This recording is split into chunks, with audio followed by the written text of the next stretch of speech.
Elle est très jolie, cette voiture. Hein? Quoi? Elle est très jolie, cette voiture. Ah, le printemps et l'hiver. C'est pas bientôt fini, ces conneries? Quand on est enfant, on grandit, mais on regarde aussi nos parents grandir.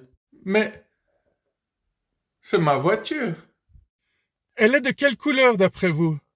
Gris métallisé, gris brun, brun? Une autre proposition? Vous avez remarqué que quand on se brosse les dents, c'est la seule fois où on nettoie notre squelette. J'aime bien tester les gens de temps en temps. Par exemple, il y a des vendeurs, vendeuses qui essaient de montrer qu'ils sont professionnels et ils osent pas dire je sais pas parce que leur patron leur a dit qu'il faut pas dire je sais pas, leurs collègues aussi, parce que ça fait mauvais genre. Or, dans la philosophie, la psychologie, on apprend à dire je ne sais pas et qu'il faut pas en avoir honte, hein. Il y a des personnes qui regardent les nouvelles simplement parce qu'elles ont peur que quelqu'un leur pose une question auquel ils sont incapables de répondre, alors que c'est pas du tout une honte. C'est pas du tout une honte, hein. On a le droit de pas avoir un avis sur tout. C'est même mieux. Parce qu'il y en a qui donnent tout le temps le même avis, hein. Ils vont tout le temps dire, ouais, la vie est pas facile, hein. Tu leur parles de n'importe quoi, ils vont dire, bah ouais, c'est comme ça, qu'est-ce que tu veux? Ce qui est une réponse encore plus débile que de simplement dire je ne sais pas, hein. Bon, pour une fois, je suis allé très très loin. Et je parle pas que de la forêt, hein, mais bel et bien des sujets que j'essaye d'entamer, que j'arrive jamais à terminer.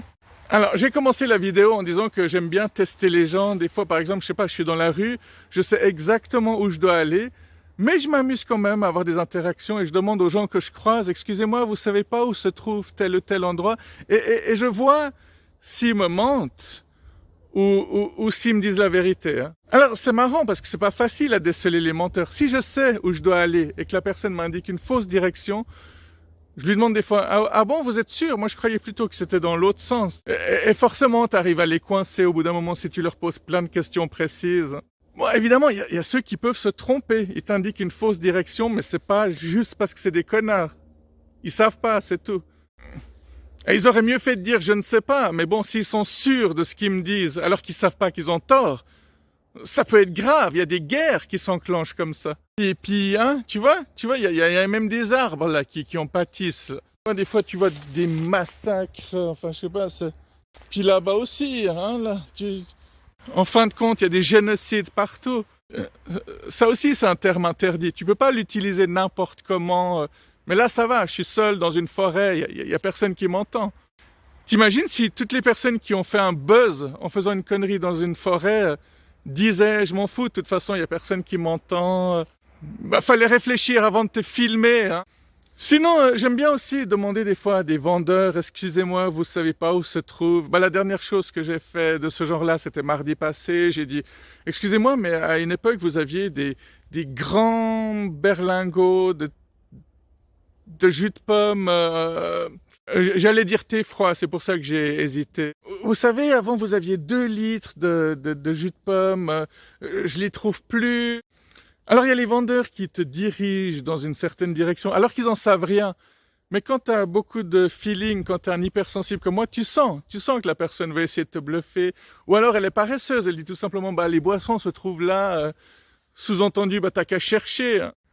Mais j'admire, j'ai du respect pour ceux qui ont vraiment une bonne volonté, qui viennent essayer de trouver en même temps que toi. Donc à ce moment-là, ils sont comme des clients comme toi, hein. Ils cherchent la même chose que toi, sauf que eux, ils en ont pas besoin. Ou peut-être des fois ils découvrent des trucs comme ça. Ils disent je savais pas que j'avais ce genre de jus de pomme dans mon magasin.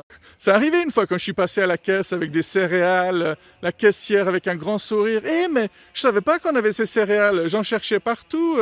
Je pensais qu'il fallait aller dans d'autres pays pour en trouver. Bref, elle n'a pas réussi, cette vendeuse, à trouver le jus de pomme que je cherchais. Quand tout à coup, son collègue arrivait, il a dit « Le monsieur, ce qu'il cherche, c'est ça. » Et paf, il est venu, il m'a sorti une bouteille, parce que effectivement, sous forme de berlingot ou de boisson cartonnée, je sais pas comment on appelle ça, ça n'existe plus. Ce que je trouve extraordinaire, c'est que le collègue, il était assez loin, mais il avait les oreilles partout. Je veux dire, s'il a entendu tout ce que j'ai dit à sa collègue, ça veut dire qu'on est tout le temps espionné sans le savoir. Et que là, c'est plus une question de position avec le téléphone ou le fait que chaque fois que tu parles de quelque chose, bah, les algorithmes, ils t'envoient des trucs comme si tu étais tout le temps sur écoute. Hein.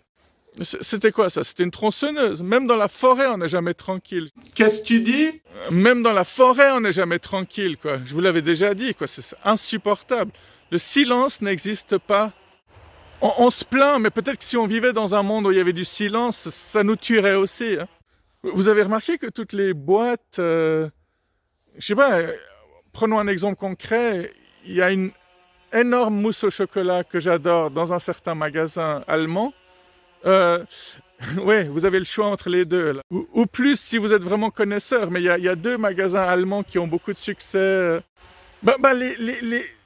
L'alimentation déjà, c'est incroyablement cher maintenant, mais en plus, les boîtes, les quantités diminuent, mais le prix, lui, ne change pas quand la boîte diminue. Je me comprends, hein, et vous me comprenez aussi, je sais.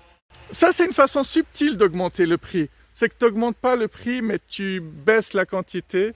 Et puis, on se revoit tout bientôt pour de la philosophie, de la psychologie, des coups de gueule, ou des caissières, vendeuses qui auraient mieux fait de dire je ne sais pas plutôt que de te diriger dans un endroit complètement... c'est pas vrai, c'est pas vrai. Elle m'a quand même emmené au stand boisson. C'était pas complètement faux, c'est juste qu'elle savait pas du tout de quoi je parlais, c'est tout. Qu'est-ce qu'on va faire comme moralité? Moralité, heureusement qu'on a des collègues. Non, c'est nul. N'hésitez pas à dire je sais pas, voilà. Hein. Vous n'avez pas besoin de donner votre avis sur tout, ça je le répète, et c'est important. Allez, bye bye. Non, non, avec le son c'est mieux.